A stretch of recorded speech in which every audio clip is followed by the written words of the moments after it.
Hi everyone, and welcome to the first video proper in my new series, The Awareness Inquiries.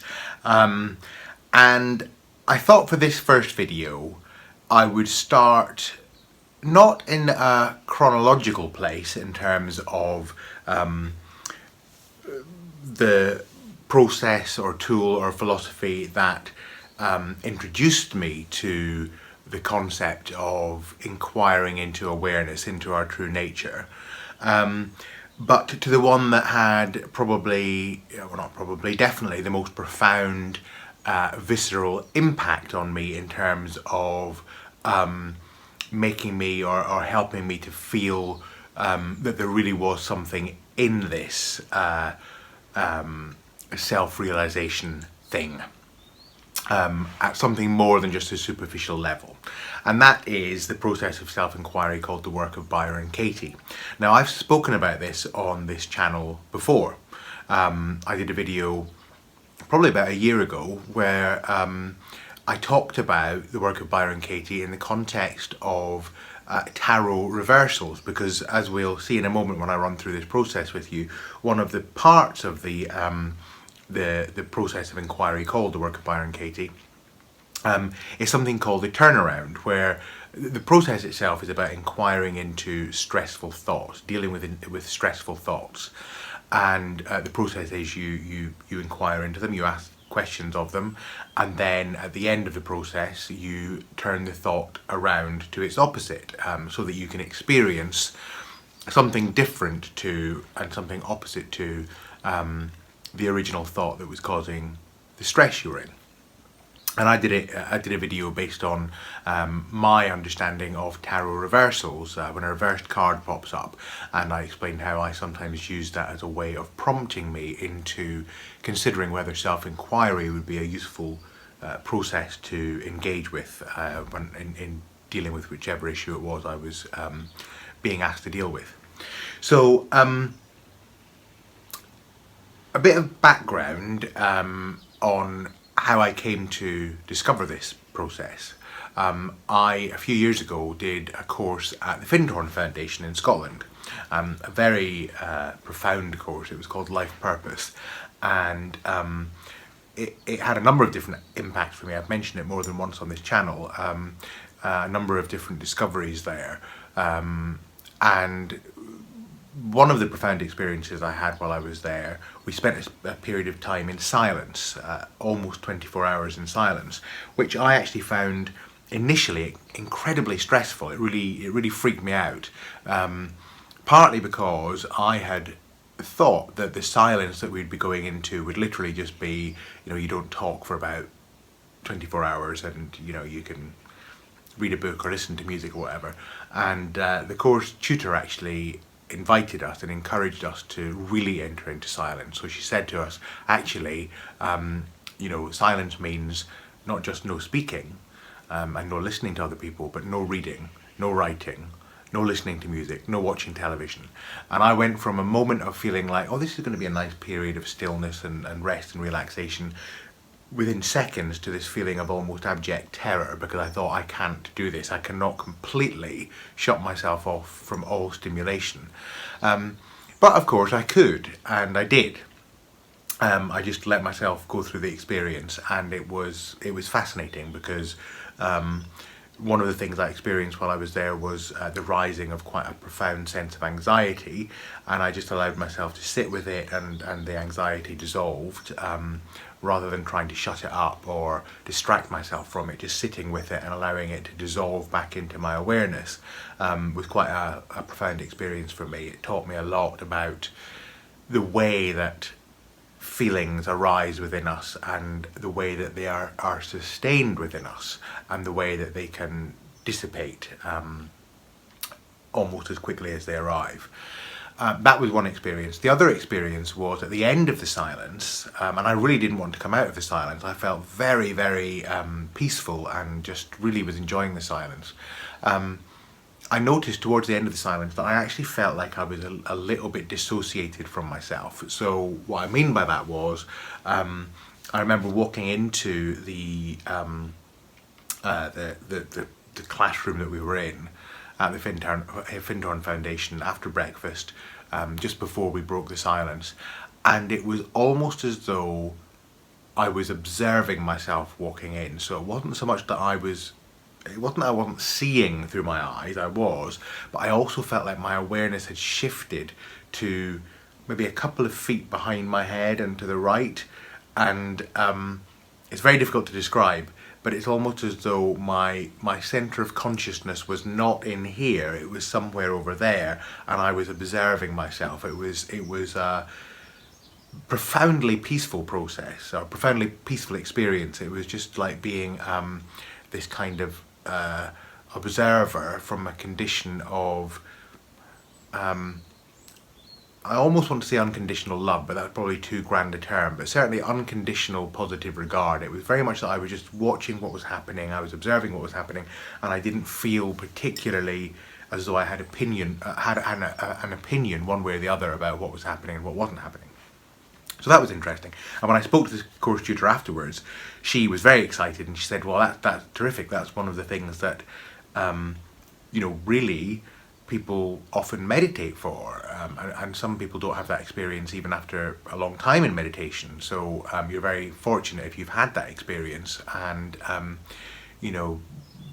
don't dismiss it, is more or less what her message was. You've tapped into something important there, and I felt that too. I felt like this is interesting. This is telling me that my awareness of who and what I am is not necessarily as clearly delineated as I had previously thought that it was.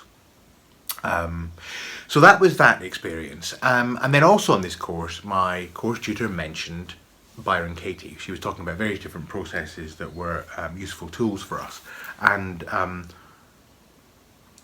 she mentioned this process, the work of Byron Katie, and we ran through it very quickly, and I didn't really grasp it when we did it there.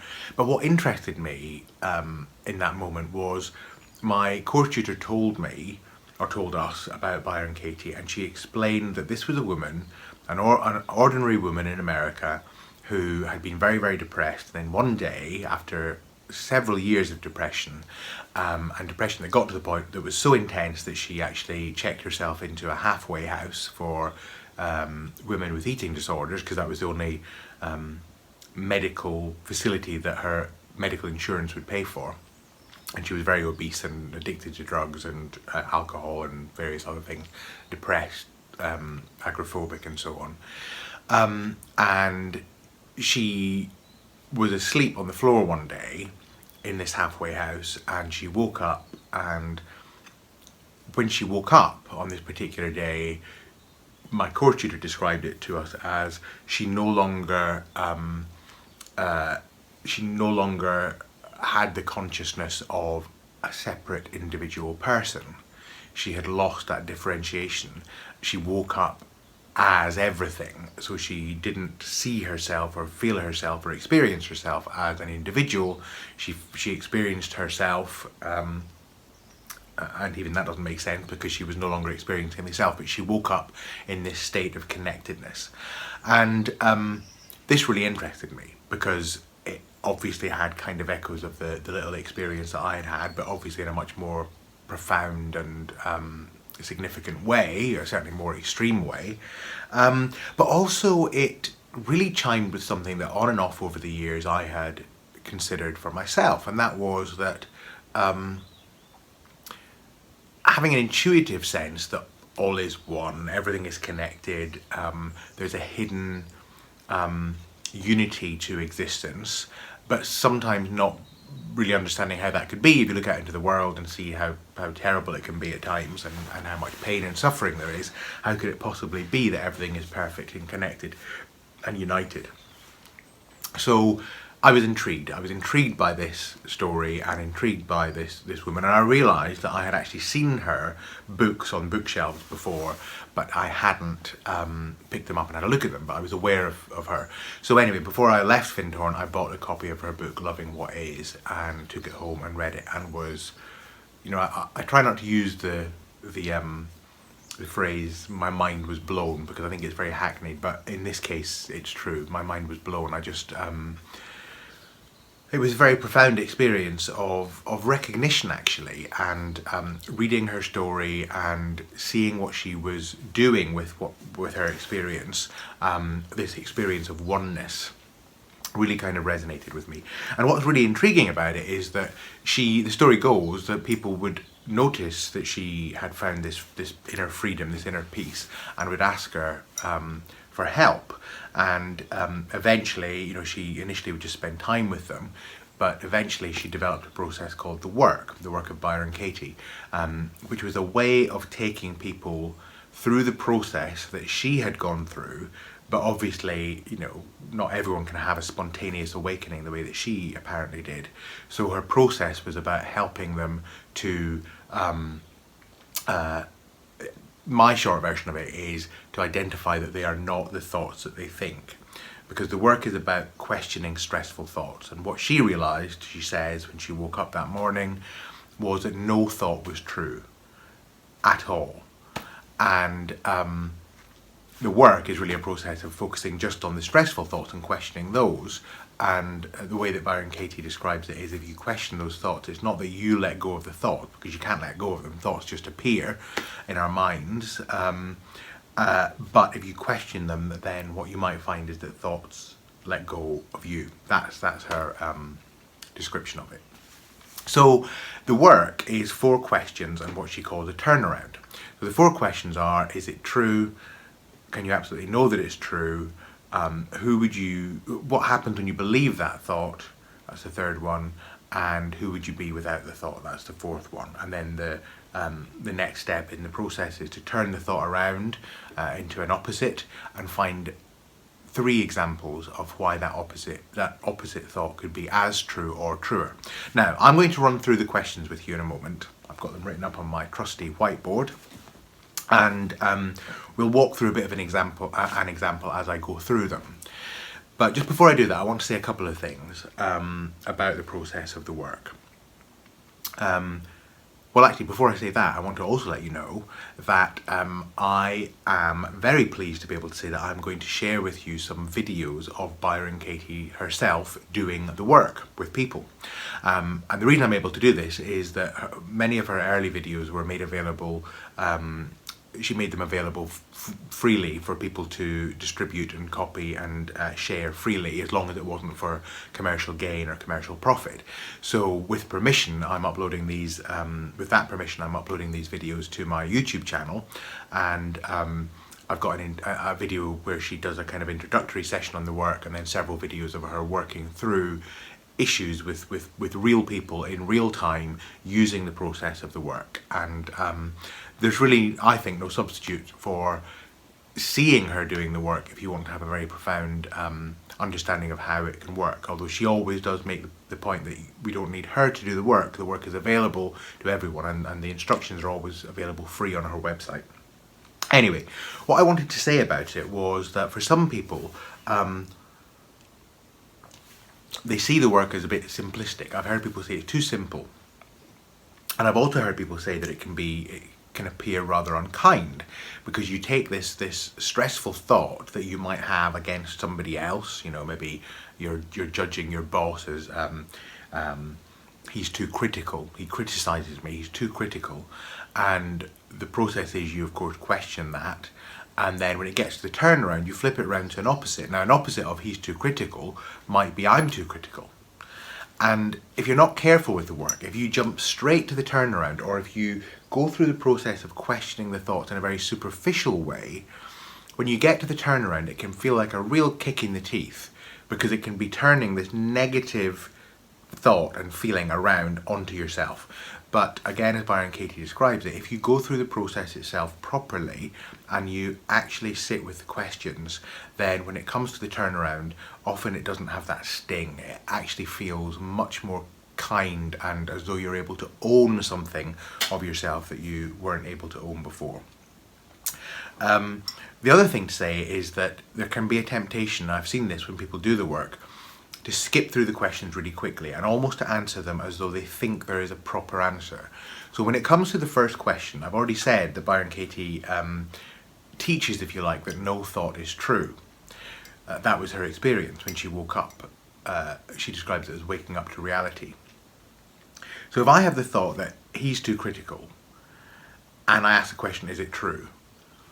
There's two superficial ways of answering this. One superficial way of it would be to just remain stuck in my opinion and to say, yes, it's true, without really thinking about it. But equally superficial would be for me to think, oh, well, the proper answer is probably no. So I'll say, no, it's not true. That's not doing the work. That's just superficially answering off the top of your head. Doing the work is actually sitting and contemplating. This is a contemplative practice, a meditative practice. It's self-inquiry. And so it's about sitting and asking, is it true? And then considering, why might it not be true? As well as why might it be true? And then coming to your answer. So I would caution against just assuming that it's overly simplistic. I'd caution against seeing it as unkind until you've experienced it for yourself. And I would absolutely caution against skimming through the process in a superficial way. If you're going to do the work, do it properly, do it deeply. And also, Byron Katie does say you can't do it wrong. So there's no right and wrong answer to this. My advice to anyone who wants to do it is simply to give themselves time. So that's my quick canter through the background to how I found this and how it has actually been a gateway for me into all kinds of other things. One of the things I've noticed about Byron Katie when she does the work, and indeed my own experience of doing the work, is that some of the revelations that come out in a process like the work, they chime with so many wisdom teachings from across the world. Byron Katie doesn't speak about God very much, but when she does, she makes it very clear that it's about the God of our understanding. So this is not a religious practice. It's not where you have to have a particular view of the world or spirit or reality or anything like that. It's just it's a self-inquiry practice. But again and again, I find that it chimes with many of the wisdom traditions that I'm interested in,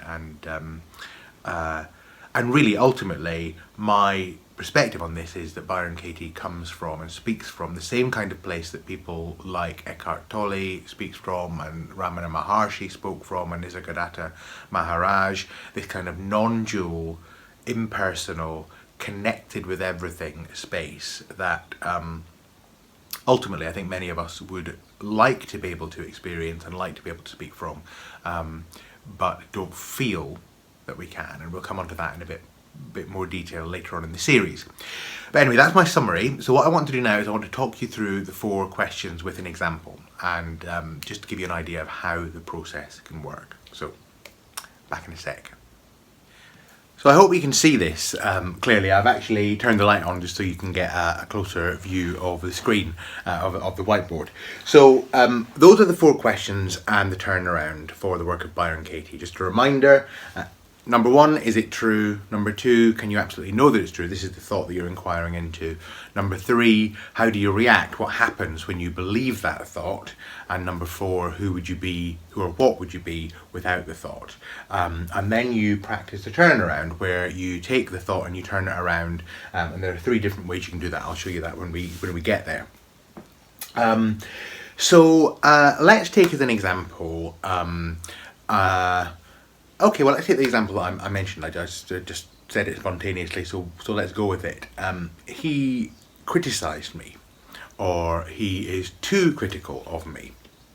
So let's say he criticised me, and maybe somebody at work has said something to you that you perceived as critical, and it's really upset you, and you are feeling very angry about it, and you find that it impinges upon your ability to do any work with that person, or to even be civil to them, say. So you've got this very stressful thought, and it's really, really bugging you. He criticised me. How dare he? He was so out of order. He shouldn't have done that, etc., etc., etc. And Byron Katie does advise that when it comes to learning the work, when it comes to doing it first, the best thing to do is to direct your judgments outwards first, and inquire into those judgments rather than inquiring into the judgments you have of yourself, because that's a slightly more complicated process. And also, as she points out, sometimes we have really good 20/20 vision when we're judging other people, and we're a bit more blind to our own flaws. So it's good to practice with outward facing judgments. And she talks about the process actually of doing the work as judge your neighbour, write it down, and you can do that on a worksheet that you can download from her her website, which I'll link below. Ask 4 questions and turn it around. And that's how we set ourselves free from the stressful thoughts that we're dealing with. So let's inquire into the thought, he criticised me. And what you might want to do is think of a time when somebody criticised you and it really peed you off. It might be something recent, or it might be something in the past. It can be somebody who's alive, it can be somebody who's dead. It does not matter. What matters is that you haven't forgiven them 100% for what they did, and you're harbouring a bit of resentment. Let's inquire into it. So, he criticised me. Number 1, is it true? So, if I have experienced being criticised by somebody and I'm asked in this process, is it true? On the one hand, I'm aware that yes, it's true in that he said it. He said those words to me that I felt were critical. But if I get really still and go into a contemplative space where I really allow myself to consider that question, I might still come up with the answer, yes, depending on how I'm feeling. Or I might actually think, well, it felt critical, but maybe he was just giving me feedback that he thought was justified. Maybe even he didn't do it in a particularly skillful way, but maybe he didn't mean it to be critical. And maybe even if he did mean it to be critical, maybe there's something in what he said that I would benefit from hearing. So it may well be that actually there's more value in it than criticism. So by considering that, I'm beginning to, if you like, prize away the concept of he criticised me. Now, I'm not saying you should do this. It's just if that's what arises. That's why there's 2 questions that are variations on a theme, because it's perfectly okay to answer to question 1, is it true? Yes, it's true. Perfectly okay. Yes or no are both valid answers and are equally valid. However, what not to do is go into defence and justification.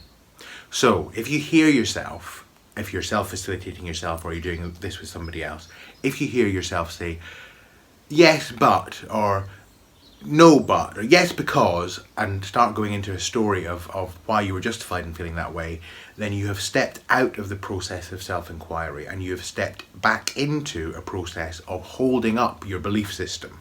It's not right or wrong, it's just the way that it is. So staying in inquiry is a discipline. And the answer to question 1 is yes or no.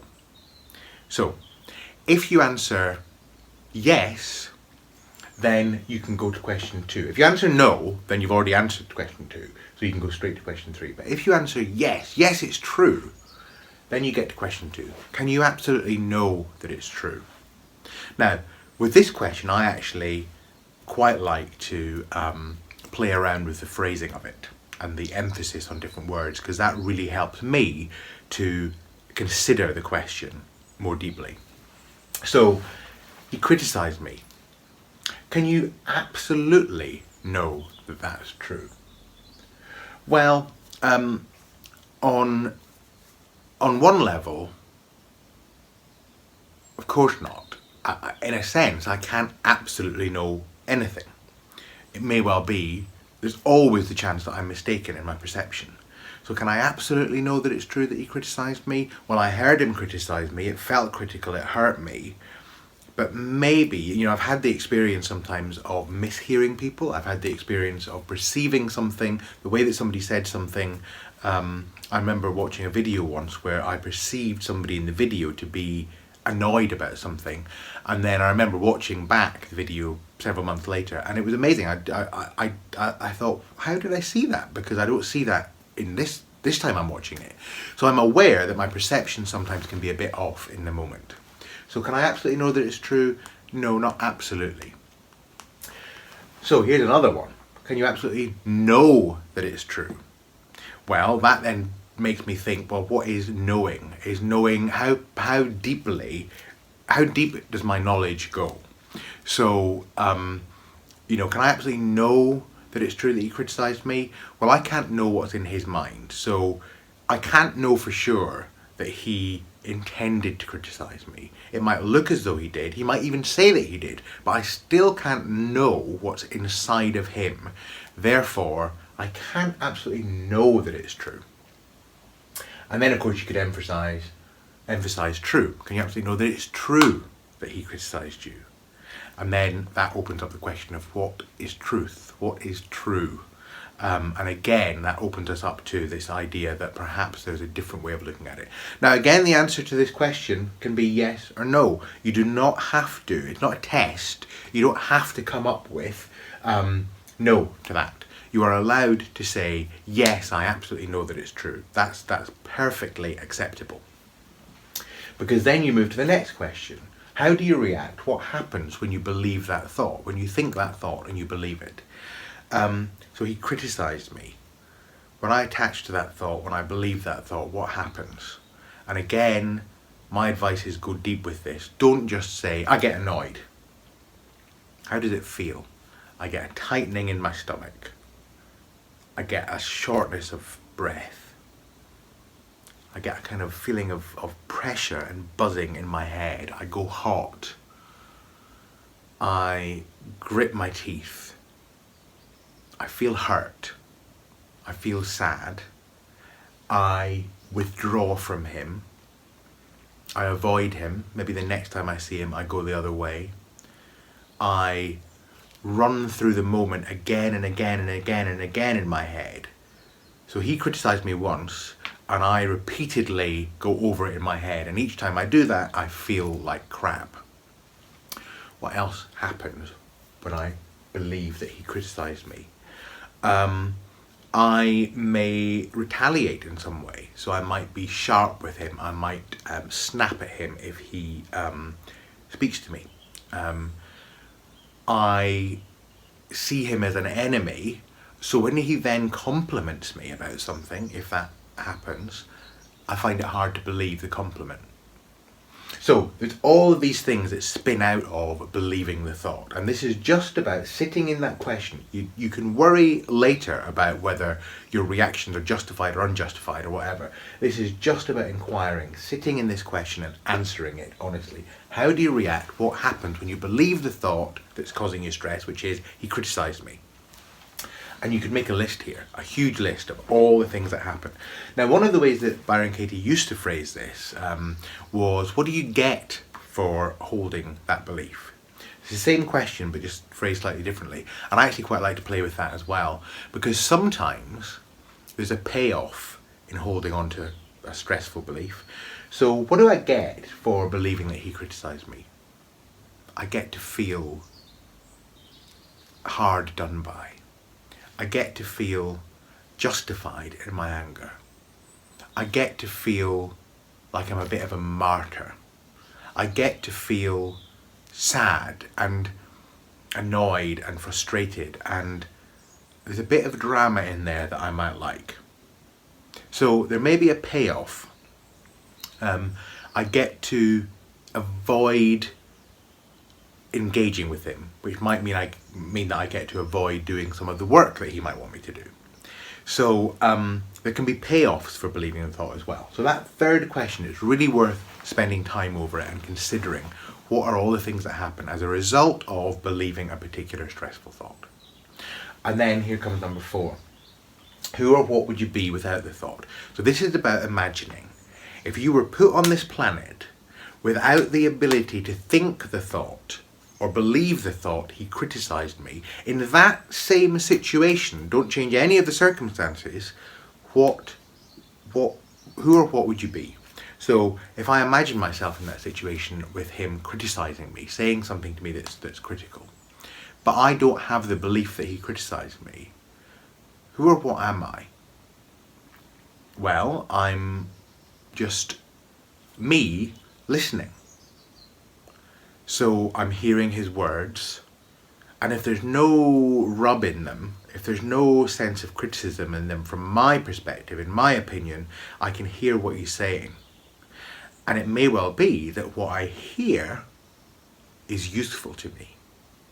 Maybe he's telling me I could have done something a bit differently, or maybe he's telling me that something didn't go the way it could have gone because of something I did. Well, instead of defending against that and rejecting it, I can take it in. I can learn from it. I can listen. What else? I might be compassionate towards him. I might notice that the reason he is giving me this feedback, that he is apparently criticizing me, although I'm not seeing it as a criticism if I can't hold that thought, is that my action has caused him some kind of inconvenience, or he's worried that my action will cause some kind of inconvenience in the problem in the future. So I can hear that. I'm not blind to it. I can hear it. So that's who or what would I be without the thought. And again, you can make a list there, and you can think of all the different ways that you could respond in a different way. So those are the 4 questions. So that has been about interrogating the original belief. He criticized me, which I might have held really solidly to before I did this process. And now that belief might be a bit more shaky. It might be that I'm recognizing it may well still be that he criticized me, but it's possible that something else is possible too. It may well be that there were other intentions involved. It may well be that there was great value in what he said. So, the turnaround. The turnaround is about experiencing an opposite. And you can do this in 3 ways. You can turn it around to a direct opposite, so the opposite meaning of the sentence. You can turn it around to yourself, and you can turn it around to the other. So let's look at that as a set of examples. So the opposite, what's the opposite if he didn't, what's the opposite if he criticized me? Well, there are a couple of opposites. He didn't criticize me. So I would look for examples about that, of why that might be true. Now, this is not about saying that it is truer than the original thought. It's about experiencing how it might be truer. So how might it be truer that he didn't criticize me? Well, it might be, as I say, that he was simply offering feedback, and I took it as criticism, but it was simply direct feedback. That's one example. It may well be that whilst it came across critically, that wasn't his intention. So it may be that his intention was not critical. It's just how he expressed himself. So that's another example. So you would go through and find as many examples as you can. 3 is what we usually look for. Then another opposite. So there might be more than one turnaround in each of these areas. So another opposite. Well, what's the opposite of criticized? Praised, perhaps. So he praised me. So that how do I find examples of that turnaround? Well, it might be that he didn't praise me in that moment, but it might be that there are other examples in my life of times when this person, maybe it's my boss, say, when he praised me. And when we're stuck in the belief he criticized me and it's tormenting us, all those other examples just go out the window. So this brings us back to times when it's possible that he praised me. So you'd look for those examples. It may also be that in that same moment when the criticism we're upset about is bugging us, it might be that there was some praise in there too. I mean, lots of managers do, of course, do what they call the shit sandwich in terms of feedback, where, you know, they say something positive, then they give you some negative feedback, and then they say something positive again.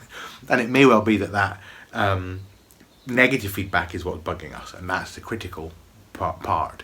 So in this example of he praised me, it might be that there are examples of praise within that same conversation. So I would just look for those. It's not, again, it's not a test. It's just about contemplation, figuring out for myself, is there praise in there? So those are a couple of opposites, turnarounds. The self, turning it around to the self. Well, the way that I could do that was to say that I criticised me. So he says the words, and I perceive them as critical. So how am I criticising me? Well, maybe I'm criticising me because I'm latching on to what he said and I believe it. maybe maybe I'm kicking myself about something I've done, and what he is saying to me is reminding me of that. So it may well be that I am self-critical, and even if it's not in that moment, it's almost certain that I will be able to find an example of when I have criticised me. So if that's true, if I can find an example of when I've criticised me, and here he is criticising me, there's an equality there. You know, he's noticed what I've noticed. Or maybe I can find an example of when I've criticised me, and later on have realised that I was I was misperceiving the reason for my criticism, and it may well be that that's true of him as well. So you would look for examples of I criticised me. And then you turn it around to the opposite, to the other, rather. And turning it around to the other in that case would be something like I criticised him. So again, where are the examples of that? So one example would be, well, I'm criticising him in the moment that I'm seeing him as being critical. I am saying he is being critical and he shouldn't be, therefore I'm criticising him. It may well also be that I have criticised him for other things at other times. Let's say it is my boss. Have I ever criticised him, maybe not for this particular experience, but have I ever criticised him to anyone else in my life? Have I ever criticised him within my own mind, even if I haven't said it out loud? So we begin to find these examples, and the point of this is not to beat ourselves up. The point is simply for us to see that other thoughts may be as true or truer than the original thought, and also it puts us in a position of humility. When we realise that we can be critical too, it makes it easier for us to understand and be compassionate about the fact that somebody else can be critical, even when it's directed towards us. And that might help us to meet them with a degree of equanimity that we couldn't have met them before if we were latched onto the thought, he criticised me. So that is the process, and as I say, my strong advice to anyone who is practicing the work, one, start by judging outwards. Judge your mother, father, sister, brother, neighbour, co-worker, God, government, something external. And when you do start judging yourself, and it is possible to do the work on yourself, let's say the thought you were working with was I'm too critical. You'd go through the same process. Is it true that I'm too critical? Can I absolutely know that it's true that I'm too critical? And you'd look for, you'd contemplate that. You'd actually contemplate, is it true? How do I react? What happens when I think that I'm too critical? Well, I become even more critical of myself, etc., etc. So you'd look at the reactions. Then who or what would I be without this thought that I'm too critical? Maybe more relaxed, maybe less likely to criticise myself and others, etc. And then when it gets to the turnaround, when you are dealing with yourself, then one of the ways you turn it around, of course, is I'm not too critical. So you'd maybe look for examples there. And then when you're turning it around to the other, because there's not another person involved in that, it's you use your thinking. So you turn it around to my thinking is too critical. And that helps you to appreciate that it's not you. You are a conglomeration, a constellation of thoughts believed. That's what we all are. That's what everything is from the perspective of consciousness. So understanding that it's the thinking that's too critical just allows us then to disengage a bit from that, because we can deal with our thinking. So that's a very quick summary of how you would do it for yourself. But I recommend doing it outwards first. Judge others first. Use the process, the downloadable worksheet, the Judge Your Neighbour worksheet is called, from thework.com, and then go through the process and see what comes of it, and sit in each question. See it as a contemplation and a meditation. Don't just do it superficially. And what you'll find on thework.com is that each of these questions have got sub-questions as well, which you don't have to use, but which can be quite helpful in the inquiry process. And then when it comes to the turnarounds, find 3 examples of each of the turnarounds, reasons that the turnaround could be as true or truer than the original stressful thought. And one of the nice things that can be done afterwards is, if, for example, you determine that there is something that you are responsible for that you're not comfortable with, maybe in this example that, you know, I criticised him, or he praised me and I didn't acknowledge it, I can make amends. So instead of just sitting and stewing in he criticised me, I could go to him and say, I want to thank you for the feedback you gave me, and I'm really pleased to hear that you were happy with this and this, and also I recognise that you were unhappy with this. How can I work with you to make that better? That's a more powerful position to be in than sitting at home seething about the fact that he criticised me, for example.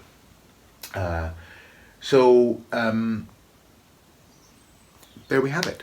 That is a run through the work of Byron Katie, and I will put details below of how you can download her worksheets and everything from thework.com, and I will also upload some of the videos of her that I have got. I'll put them into a playlist, and it will give you an idea of how to work through the work by seeing it in action.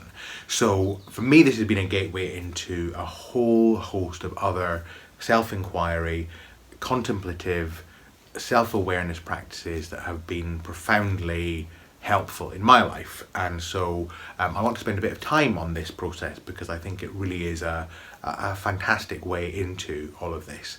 And I hope you've enjoyed this. I hope it's been helpful, and I look forward to seeing you again for my next awareness inquiries video very soon. Take care, everyone. Bye.